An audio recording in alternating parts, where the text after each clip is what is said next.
homogeneous linear differential equations with constant coefficients. So this is the nth order of the linear differential equations look like. So meron tayong a sub I, ito yung a sub n minus 1, a sub 1, and a sub 0. Ito yung tinatawag ng constant coefficients. How about this term? The f of x involves the term containing the independent variables. So if the f of x becomes 0, the equation is said to be homogeneous. So classmate, do not be mistaken because the homogeneous linear differential equations na inaaral natin ngayon is iba sa homogeneous DEs na pinag-aaralan natin sa first order equations. Yung homogeneous term na ginagamit natin ngayon is exclusively for linear differential equations lang.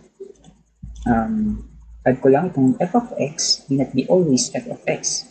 It could be any independent variable. So pwede siyang maging f of r, f of g, so kung anong treat na pwede. Pero ngayon, dahil dito tayo masanay, f of x muna ang ating gagamitin. So let's proceed. Okay, let us define the d operator as d raised to ky is equals to k derivative of y with respect to x. So para mas simple, yung d over dx daw natin is equals lang kay d. So kung yung d over dx natin ay naka second order, itong d natin ay naka-raised kay 2. So ito ay mayroong dependent variable na y at may constant na a. Ito ay magiging a d squared y. So yung a tsaka yung dependent variable na y, sikap lang natin. Tapos yung d over dx is equals kay d. At kung anong order iyon, ganun yung magiging exponent ni d. So ganun lang kasimple. So ito daw d y na to is may be written in the form of this, kung saan si y ay naka-factor out na, where y is equals to e raised to mx. Kaya gagawin tayo ng f of d e raised to mx. So yung m natin is pwede natin substitute kay f of d. Kaya gagawin tayo ng f of m equals to 0 if the m is a root. So this is our auxiliary equation na tawag. So let's consider the second order linear equations kung saan meron tayong a sub 1, second derivative of y with respect to x plus a sub 2, derivative of y with respect to x plus a sub 3, y is equals to 0. So ano yung ating first step? Kukunin natin yung d operator niya. So ito yung magiging sagot niya. Copy the constant, d over dx is d, tapos second order siya. So d squared y, the dependent variable, y, plus a sub 2 dy plus a sub 3y is equals to 0. Then next step is to factor out natin yung y. Magkaroon tayo ng quantity a sub 1 d squared plus a sub 2d plus a sub 3 times y is equals to 0. Then next step natin is kukunin natin yung auxiliary equation. So magkaroon tayo ng a sub 1 m squared plus a sub 2m plus a sub 3 is equals to 0. Ganyan yung auxiliary equation natin. Note lang, the general solution depends on the roots of the auxiliary equation. So yung ito, yung polynomial natin. So paano ba kunin yung roots niyan? Dapat alam yan. So balikan nyo na kung hindi nyo pa alam. So meron tayong tatlong case para makuha or malaman kung anong roots at kung anong general solutions yung ating gagamitin. So, case 1, distinct real roots. Let its root be m sub 1, m sub 2, so on and so forth, m sub n. If these roots are real and distinct, then the general solution is this. Ito yung ating gagamitin kapag daw real and distinct yung ating roots. So, paano ba natin malalaman kung ang roots natin ay real and distinct? So, kapag ang m sub 1, m sub 2, at yung m sub n natin are not equals. Ito yung gagamit natin na general solutions. Saan yung c sub 1, c sub 2, and c sub n are the arbitrary constants. So let us give an example. Find the general solution of second derivative of y with respect to x plus derivative of y with respect to x minus 2y is equals to 0. So ano ba yung ating first step? Balikan natin dito. So kukunin natin yung d operator. Next step is yung pa-factor out natin yung y, then kukunin natin yung auxiliary equation, then kukunin natin yung roots. So, yun lang. So, ito ay making d squared. Since this is on the second order, then copy the dependent variable plus dy minus 2y is equals to 0. So, factor out natin si y. Meron tayong quantity d squared plus d minus 2 times y is equals to 0. So, kunin natin ngayon si f of m equals to 0. So, meron tayong m squared plus m rest of plus n minus 2 is equals to 0. So, ito na yung ating auxiliary equation. Susunod natin kukunin is yung roots niya. Roots ng polynomial na ito. So, meron tayong m squared plus n minus 2. So, para natin kukunin yung roots na ito, papactor lang natin yung m tsaka yung negative 2. So, ano ba yung factor nito? M times m. And the negative 2 is, meron tayong dalawang possible na answer. Pwedeng negative 2 times 1 or the negative 1 times 2. So, ano yung sa dalawa nito? Since ito ay positive, kailangan na mas malaki dito ay positive. So, ito ang ating gagamitin. So, meron tayong m minus 1 is equals to 0. Then, m plus 2 is equals to 0. Or, meron tayong m sub 1 is equals to, transpose yung negative 1 is 1, m sub 2 is equals to negative 2. Since yung roots natin ay magkaiba, ito ay sabi natin distinct and real roots. So, ang gagamitin natin general equation ay ito. So, meron tayong y is equals to c sub 1 e, yung m1 natin is 1, so x naman siya, plus c sub 2 e, yung value ng n2 is negative 2, then x. So, yan na ang ating homogeneous differential equations na tinatawag. Homogeneous linear differential equation with constant coefficient related roots. So, sa related roots natin, meron tayong formula na y is equals to c sub 1 e raised to m sub 1 x, which yung m sub 1 natin is one of the root na hanapin natin mamaya. Plus c sub 2 x times e m sub 2 x plus c sub 3 x squared e raised to m sub 3 x plus c sub n x raised to n minus 1 e raised to m sub n x. So, dito kita natin na yung sa c sub 2 natin, meron siyang x. Tapos yung sa c sub 3 natin, nagkaroon siya ng x squared. So, bakit? Kasi, once na sa related roots, nag-repeat yung roots niya, yung second term natin, magkakaroon siya ng x. Tapos, yung sumunod, x squared, x cubed, so forth and so on. Since na m sub 1 is equals to m sub 2, equals to m sub 3, equals to m sub n, we can say that y is equals to c sub 1 e raised to mx plus c sub 2 x e raised to mx plus c sub 3 x squared e raised to mx plus c sub n x raised to n minus 1 e raised to mx. So dito, pwede natin i-factor yung common term nila na e raised to mx. Kaya y is equals to c sub 1 plus c sub 2x plus c sub 3 x squared plus c sub n x n minus 1 times e raised to mx.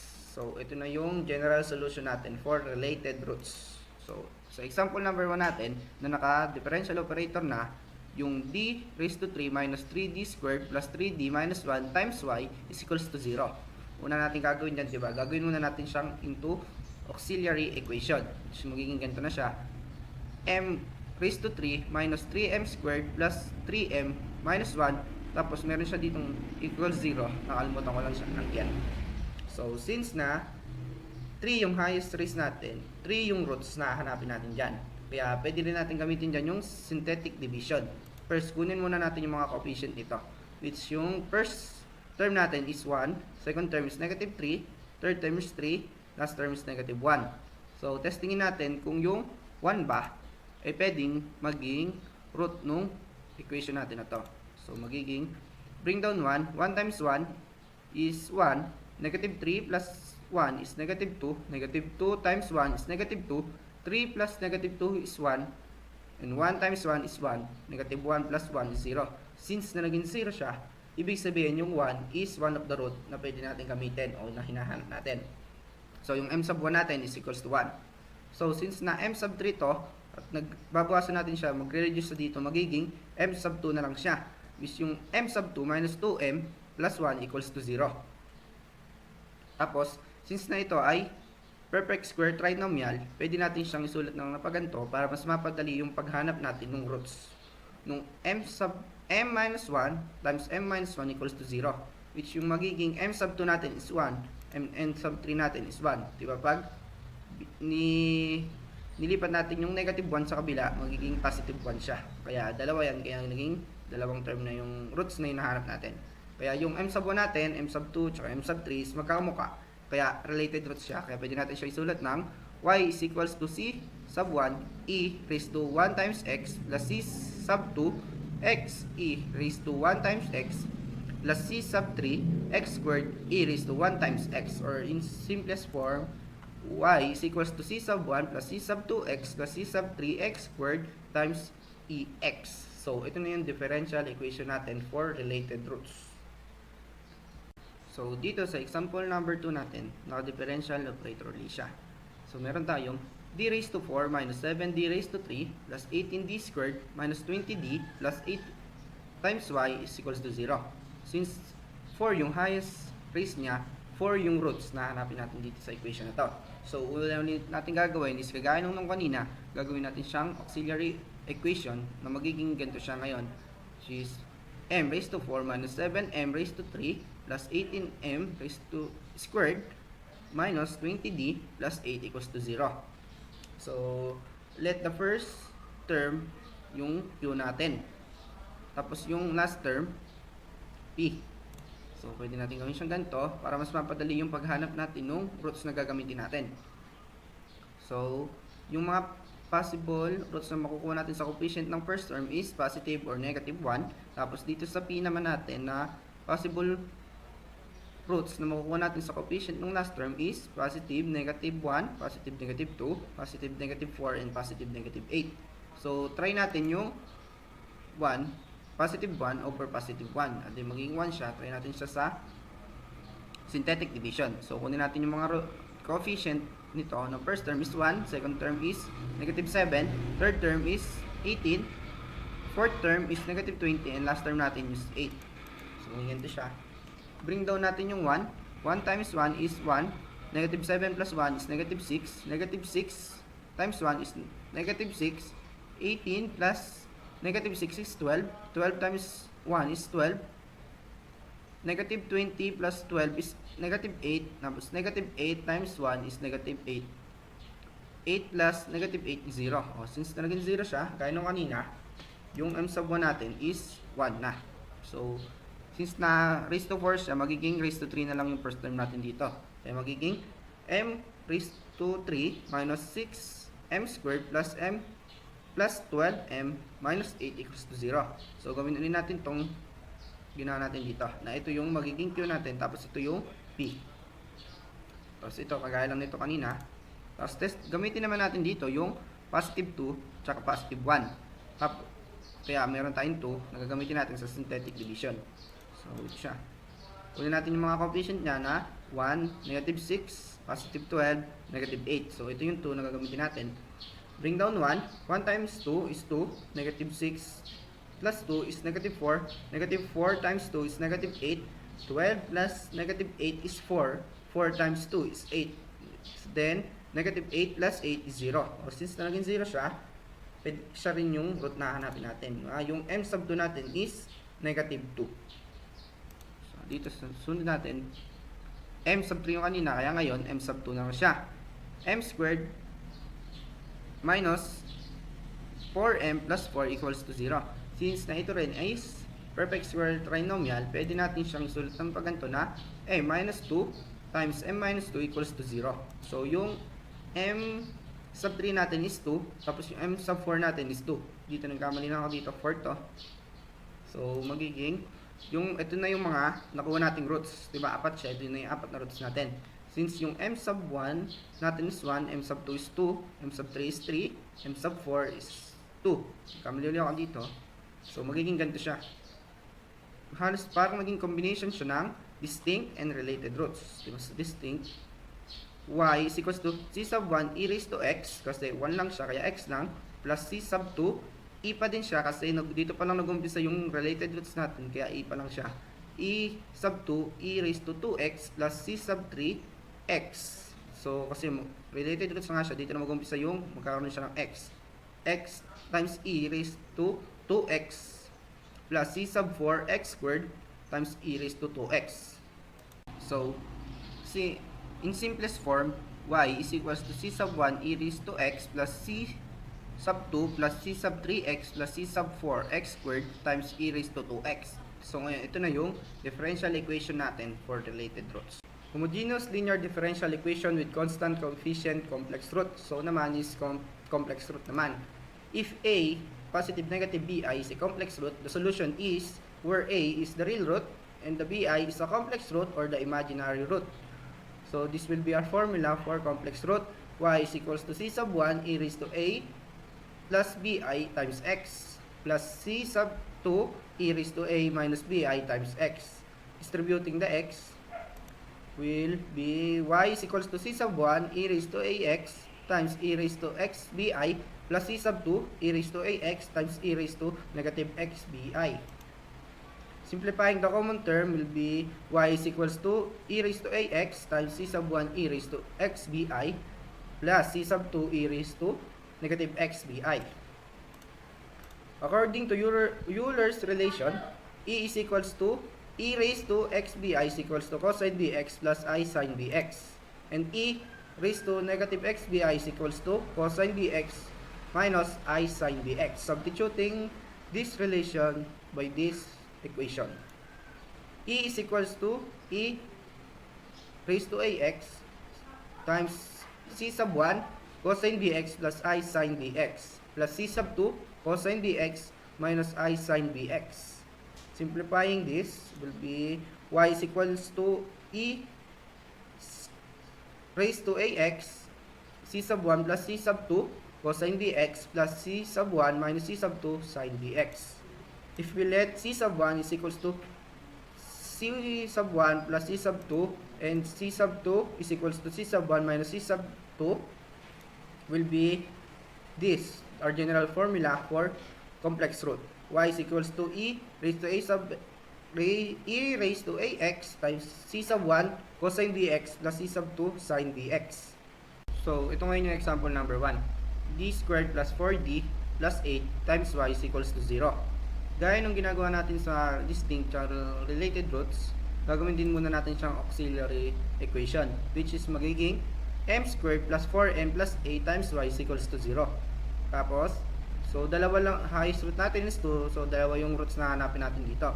In solving complex root, we can use quadratic formula or by using completing the square. So ngayon, ang gagawin ko is completing the square. So magiging ganito siya, ililipat lang natin yung 8 sa kabila. Tapos magiging m squared plus 4m is equals to negative 8. Tapos ang gagawin natin para makuha dito is i-divide natin itong 4 by 2 and squared. Tapos magiging 4 divided 2 is 2. 2 squared is 4. Kaya magiging 4. Tapos kung ano yung inad natin dito, isihatin natin dito siya sa kabila. Kaya magiging negative 8 plus 4 siya. Tapos ito, diba kung perfect square trinomial siya, ay naging ganito siya. M plus 2 squared is equals to negative 4. Kasi negative 8 plus 4 is negative 4. So gagawin natin siya para maging, makancel natin yung squared. Tapos i-square natin dito. Kaya magiging M plus 2 is equals to positive negative 2i. Bakit naging positive negative 2i? Kasi diba ang square root ng negative 4 is 2i. Kasi 2i times 2i is equals to 2i squared. So 2i 4 times negative 1 is negative 4. Next, ililipat lang natin itong 2 dito sa kabila. Kaya magiging yung value ng root m natin for the roots are m is equals to negative 2 positive negative 2i. So yung magiging roots natin is m sub 1 natin is negative 2 plus 2i. Tapos yung m sub 2 natin is equals to negative 2 minus 2i.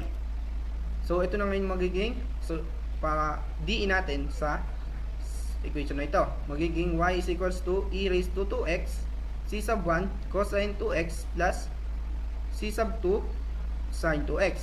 Itong ano na to, ito yung real root natin, which ito yung a, tapos ito yung b. Kaya ito yung real root, tapos ito yung imaginary root or complex root. Kaya naging ito siya. So ito naman yung example number 2 natin. Quantity d squared minus cd plus 13, quantity d squared minus 2d plus 5 times y is equals to 0. So gagaya nung kanina, gagawin din natin yung auxiliary equation, magiging m squared minus cm plus 13 times m squared minus 2d plus 5 times y is equals to 0. So ang gagawin natin dito, tig dalawang roots yung hahanapin natin. Isa dito, tapos isa dito. So, ito muna kuhain natin ng roots. So, ang gagamitin ka naman dito is quadratic formula. This will be the formula for quadratic formula. Negative b, positive negative square root of b squared minus 4ac over 2a. So, isa-substitute lang natin yung mga given. Ito yung a, ito yung b, tsaka ito yung c. Yung a natin is positive 1, b natin is negative 6, and yung c natin is negative 13. So, negative times negative 6, positive negative square root of negative 6 squared minus 4 times 1 times 13 over 2 times 1. So, magiging sagot is 6 positive negative square root of 36 minus 4 times 13 over 2. Tapos magiging ito na siya, 6 positive negative square root of negative 16 over 2. So, kukunin natin dito yung dalawang roots natin. Paghihiwalay na natin yung positive tsaka negative. Kaya magiging positive 6 plus square root of negative 16 over 2, tsaka magiging 6 minus square root of 16 over 2. So, gagawin natin siyang ganito para ma-simplify. 6 plus square root of 16 times negative 1 over 2. Tapos 6 minus square root of 16 times 1 negative 2 over 2. Ito na lang siya pag pinag-iwalay-iwalay natin. For m sub 1, ito siya 6 over 2 plus 4i over 2. Tapos sa m sub 2, 6 over 2 minus 4i over 2. Lowest term pa natin para mas madali. M sub 1 is equals to 3 plus 2i. Tapos yung m sub 2 natin is magiging 3 minus 2i. So ito na yung dalawang roots na hinahanap natin dito sa first term na to. Next dito naman sa pangalawa. Ito kunin din natin to. Gaya lang din yung ginawa kanina, quadratic formula. So substitute, negative times negative 2, positive negative, square root of negative 2 squared minus 4 times 1 times 5 over 2. So magiging 2 positive negative square root of 4 minus 4 times 5 over 2. Magiging 2 positive negative square root of 16 over 2. So kunin ulit natin dalawa nating roots dito. Mag-iwalay na natin. Magiging 2 plus square root of 16 over 2. Tapos 2 minus square root of 16 over 2. So yun siya na tatakpan dito. Tapos magiging, simplify na natin is 2 plus square root of 16 minus times negative 1 over 2. Tapos 2 minus square root of 16 minus times negative 1 over 2. So, ito na yung m sub 3 natin. Kasi m sub 2 yung m sub 1 kanina. Ngayon m sub 3. 2 over 2 plus 2i over 2. Tapos yung m sub 4 natin is 2 over 2 minus 2i over 2. So ito magiging 1 na lang. Tapos ito 1. Tapos ito is i. 2i. May mali pala ako dito. 4 pala to, 4. 4. Ito. Bali 4 yung dalawa na to. Sensya na nagkamali ulit. Magiging m sub 3 natin is equals to 1 plus 2i. M sub 4 natin is equals to 1 minus 2i.